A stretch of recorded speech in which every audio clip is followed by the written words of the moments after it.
sanduuqyadaydu waa midnimo xaqirid jinsina ma ogoli ilaan Soomaali baan ahay.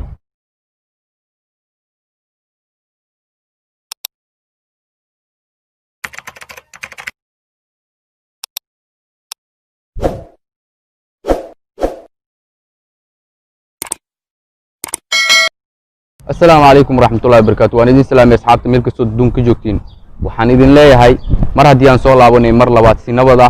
يا عفمات قبتا سي الحمد لله ده ما أنتو حن وذا مانسو سومالي بان هاي ساد وذا أكتين بستاتسك وحن صور ديجي ستاتسك فيسبوك وحن صور ديجي إلا وذاك مانسا أدجعشا إن أدمقشيت يقاب كلوس وقراي صدح خفوت أيا يسو شيكتي مانسا دان وحا صعود سدي عبد الرحمن عثمان ويلا دهايو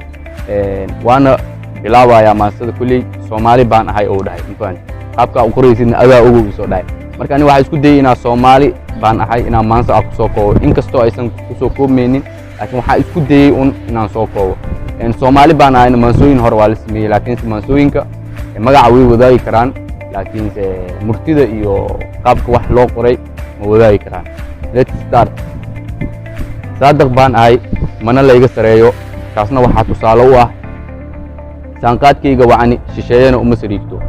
Soomaalidii horaa waxay tiri iskaashato ma kufto xumaashada waan la diriraa cidna ma gardareysto sansaanteeda lagu gartaa markaan u socdo weerarka ilaan Soomaali baan ahay inkastoon mideysnaa shan mid qura ahaa ka faa'iideysi dad baa doonay laakiin umay suurtagelin waan iska caabiyey goortaas aadka u xumeyd ilaan Soomaali baan ahay geesi baan ahay qofkii igar dareystaana waan saameeyaa suurad xumi ku ridaa ilaan Soomaali baan ahay habsamideeda lagu gartaa inay shaqadeedu tahay meel sare qowleystana ima qaniinto ilaan Soomaali baan ahay seefteedu waa samaan mana